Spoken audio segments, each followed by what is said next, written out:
mess it up, there's not a lot of recovery. That there were parts rigged up by CEO Stockton Rush in his garage. New details about warnings raised before the Titan submersible. Warnings over the safety of OceanGate's Titan sub were repeatedly dismissed by the CEO of the company. Over the top in their rules and regulations, but they had nothing with carbon fiber. We all told him it's not the right material. Taylor specifically advised against the use of carbon fiber. What about this marine certification company that rejected a request to certify the Titan? This company denied the request. The story of OceanGate and its ill-fated submersible Titan is a tale far more unsettling than it first appears. What began as a daring venture to unlock the mysteries of the deep turned into a cautionary lesson in unchecked ambition and overlooked safety. In 1912, the Titanic's tragic sinking claimed over 1,500 lives, cementing its place in history as a symbol of human hubris. Over a century later, the same wreck became the backdrop for another catastrophe, the implosion of the Titan, which claimed 5 more lives in 2023. The Titan was on a tourism expedition to view the wreckage of the Titanic in June of 2023, when it imploded underwater. All 5 on board were including OceanGate's co-founder Stockton Rush. OceanGate's CEO and founder, Stockton Rush. Hi, my name is Stockton Rush. I'm the CEO and founder of OceanGate. Stockton Rush, who's the CEO of OceanGate, embodied a philosophy that prized innovation over convention. "I've broken some rules to make this," he often proclaimed, framing his choices as bold steps driven by logic and engineering prowess. And you're remembered for the rules you break. And, I've broken some rules to make this. I think I've broken them with logic and good engineering behind me. But his creation, the Titan, was an experimental vessel operating outside the bounds of regulatory oversight. While groundbreaking in design, it was also perilously risky. Rush's dismissal of safety protocols as pure waste would not only define his legacy, but also contribute to one of the most haunting maritime disasters of modern times. Carbon fiber and titanium, there's a rule you don't do that. Well, I did. I'd like to be remembered as an innovator. I think it was General MacArthur said, "You're remembered for the rules you break." In this video, we'll uncover the shocking details behind OceanGate's operations, the flaws that led to the Titan's catastrophic end. Was a catastrophic implosion of the vessel, which would have generated a significant broadband sound down there that the sonar buoys would have picked up. And the chilling parallels between this modern tragedy and the Titanic itself. Prepare to delve deep into a story of ambition gone awry, where the pursuit of innovation came at an unthinkable cost. Rush's fascination with exploration began long before OceanGate. A Princeton graduate and the youngest jet transport pilot in the world, he had dreams of becoming an astronaut. He imagined venturing to distant planets inspired by Star Trek and Star Wars. You may have seen in the write-up of this that I wanted to be an astronaut. That's why I got an engineering degree. I watched Star Trek, Star Wars, all the video, and I wanted to see those alien life forms. And eventually I realized, one, I wasn't going to go to space. Yet as reality set in, he realized that Earth's oceans were the uncharted frontiers he could explore. With only 25% of the ocean floor mapped using modern technology, Stockton envisioned a future where humanity would build underwater cities, utilizing the abundant resources of the ocean to sustain generations. He often said, "The future of mankind is underwater, not on Mars." Stockton's mission wasn't just about exploration. It was about breaking free from the constraints of conventional thinking. Regulations, which limited submarine depths to 150 feet, frustrated him. He felt humanity's potential to unlock the ocean's secrets was stifled by outdated rules. To Stockton, the solution was clear: bypass the regulations and prove what was possible through innovation and experimentation.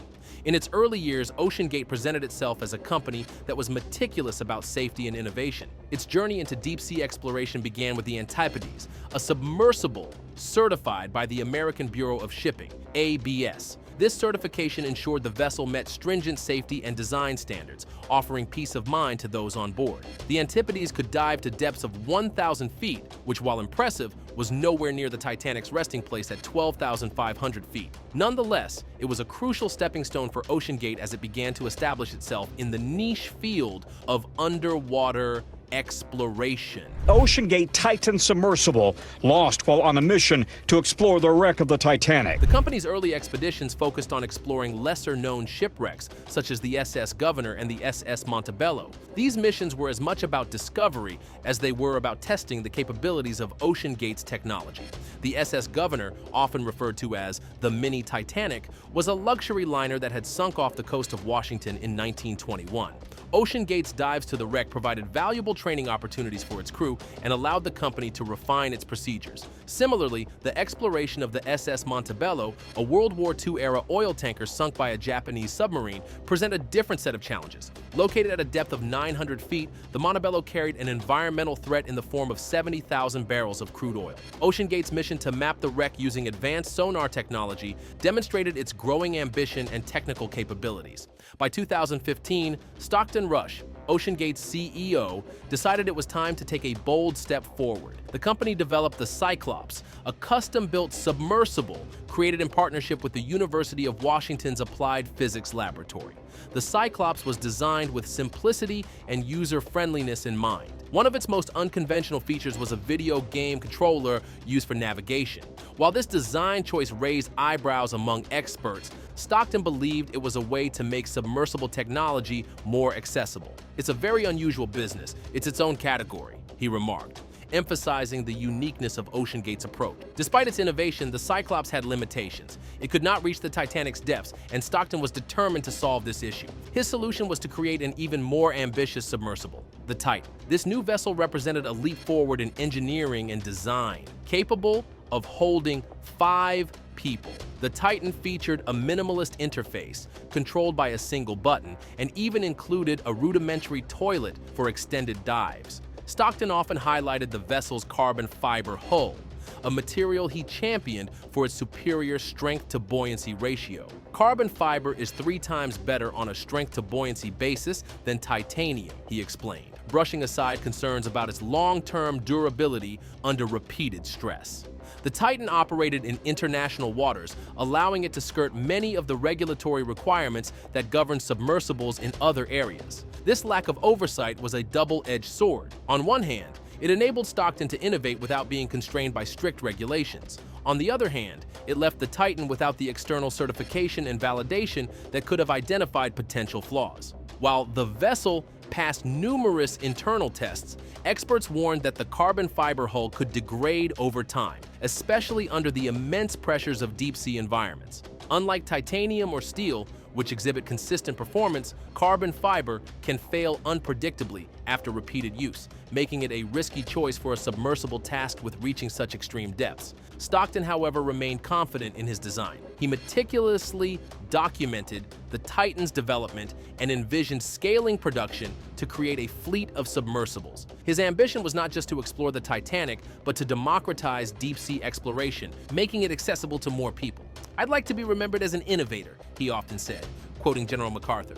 "You're remembered for the rules you break." Yet this philosophy of breaking rules also sowed the seeds of controversy. Industry veterans and experts expressed concerns about Stockton's unorthodox methods and the Titan's reliance on untested materials. Some even likened his approach to playing a high-stakes game with nature's most unforgiving frontier. The ocean, with its crushing pressures and unpredictable conditions, demands respect and meticulous preparation. But for Stockton, innovation often took precedence over caution. OceanGate's ambitious mission to democratize deep-sea exploration gained widespread attention when Stockton Rush began offering the public the chance to participate in expeditions to the Titanic. For a staggering $250,000 per ticket, adventurous individuals could embark on an extraordinary journey to the ocean floor, 12,500 feet beneath the sea. This opportunity wasn't just a dive, it was marketed as a rare chance to witness one of history's most famous shipwrecks firsthand.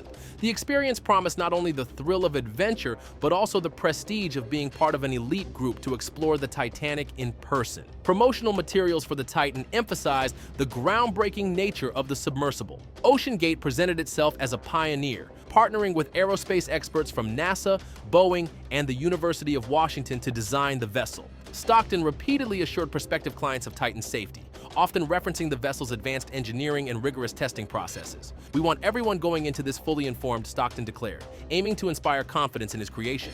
Videos and brochures highlighted the Titan's modern design, innovative use of a carbon fiber hull, and its ability to carry 5 passengers, a rarity in the world of submersibles. Despite Stockton's efforts to project confidence, Rawi B. Mo Wayin, Samwaini Srei, XA, an OceanGate narrative began to appear long before the Titan's fateful dive in June 2023. While the public marveled at the possibility of exploring the Titanic, experts in the field of deep-sea exploration expressed concerns. Stockton's approach to innovation, one that embraced rule-breaking and unconventional thinking, was not universally admired. His philosophy of moving fast and breaking things, common in the tech industry, clashed with the rigorous standards typically upheld in submersible engineering. Deep-sea exploration is inherently dangerous, with the immense pressure at such depths leaving little margin for error. Despite this, Stockton believed the industry's existing regulations were overly restrictive, viewing them as obstacles to progress rather than essential safeguards. Among the most contentious issues was the Titan's carbon fiber hull.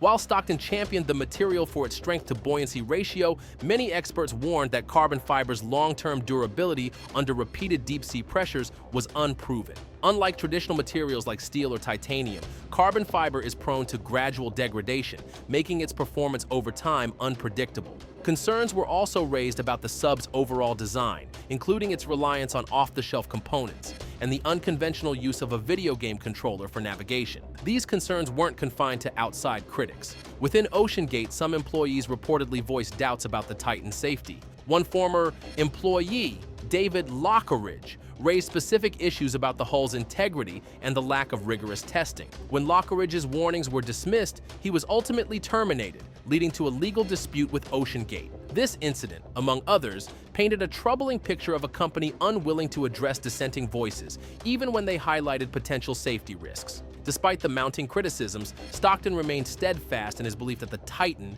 was safe. Participants in OceanGate's expeditions were required to sign waivers explicitly acknowledging the risks involved. These documents outlined the potential for physical injury, emotional trauma, or death, and underscored the experimental nature of the submersible. Stockton often emphasized transparency, claiming that every passenger was fully informed about the dangers. "This is an experimental sub," he would say, framing the venture as a bold step into uncharted territory rather than a routine operation. As the Titan prepared for its dive in June 2023, questions about its safety lingered. The mission was heralded as a milestone in underwater exploration, but beneath the surface lay a troubling disregard for the standards that had long governed the industry. Stockton's vision of democratizing the ocean's depths was undoubtedly ambitious, but it came at a cost. The stage was set for a tragedy that would ultimately underscore the perils of prioritizing innovation over caution. In the early morning hours of June 18, 2023, a group of 5 intrepid explorers boarded the Titan, a submersible vessel designed to plunge 12,500 feet into the depths of the Atlantic Ocean. Among them was Stockton Rush, the ambitious CEO and founder of OceanGate, whose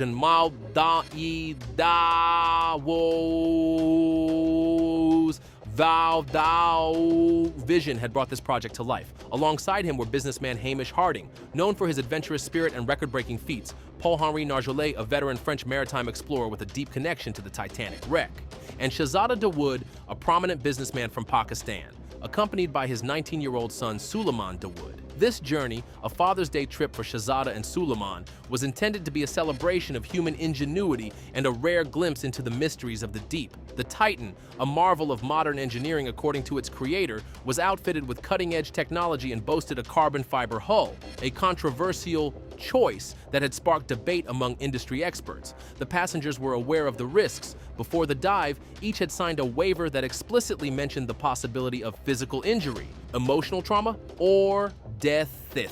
Yet, the allure of seeing the Titanic's haunting remains firsthand was irresistible.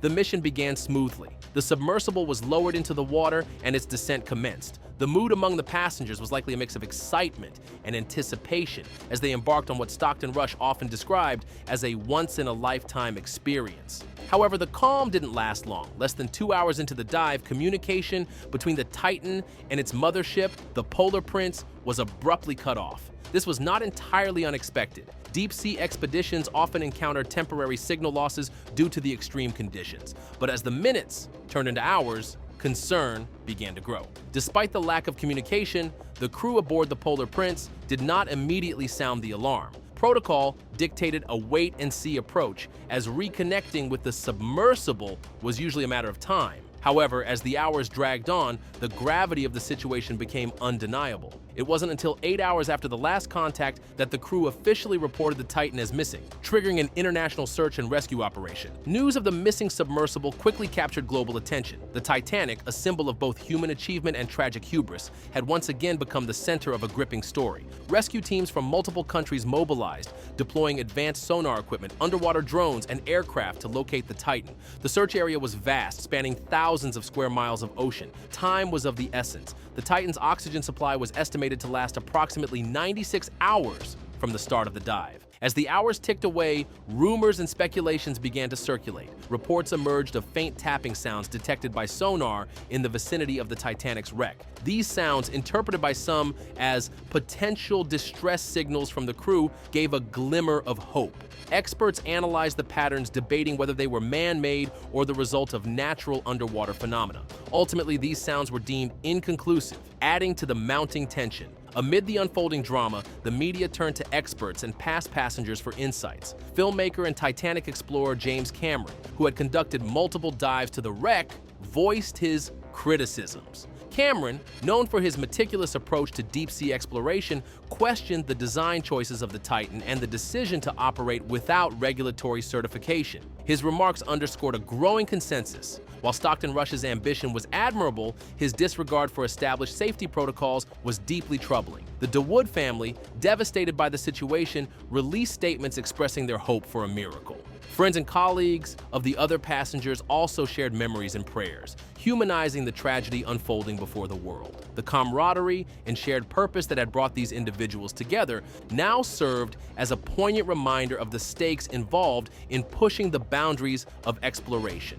As the search continued, debris from the Titan was discovered near the Titanic's wreck site. The pieces were unmistakable, confirming what many had feared: the Titan had suffered a catastrophic implosion. This sudden, violent collapse occurred under immense pressure, estimated at over 6,000 pounds per square inch. The implosion would have been instantaneous, leaving no time for the passengers to react. The discovery of the debris marked the end of the search and the beginning of a reckoning. Experts analyzed the remains to understand what had gone wrong. Attention turned to the Titan's carbon fiber hull, a material known for its strength to buoyancy ratio, but also criticized for its potential to degrade over time under repeated stress. The absence of regulatory oversight and third-party certification further compounded the tragedy, raising questions about accountability and the risks of prioritizing innovation over safety. In the days following the disaster, tributes poured in for the 5 individuals who lost their lives. Stockton Rush was remembered as a visionary whose daring ideas had both inspired and divided the exploration community. Hamish Harding's adventurous spirit was celebrated, while Paul-Henri Narjolet's decades of contributions to maritime exploration were honored. Shahzada and Suleiman Dawood's story resonated deeply, their Father's Day journey symbolizing the bonds of family even in the face of unimaginable loss. The Titan's implosion sparked a broader conversation about the future of exploration.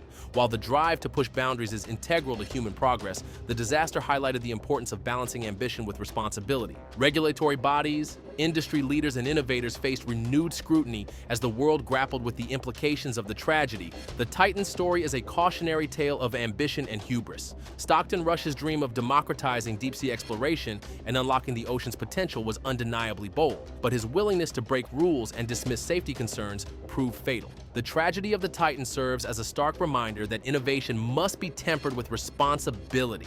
The oceans, like space, are unforgiving frontiers. While humanity's quest to explore them should continue, it must do so with caution, respect, and an unwavering commitment to safety.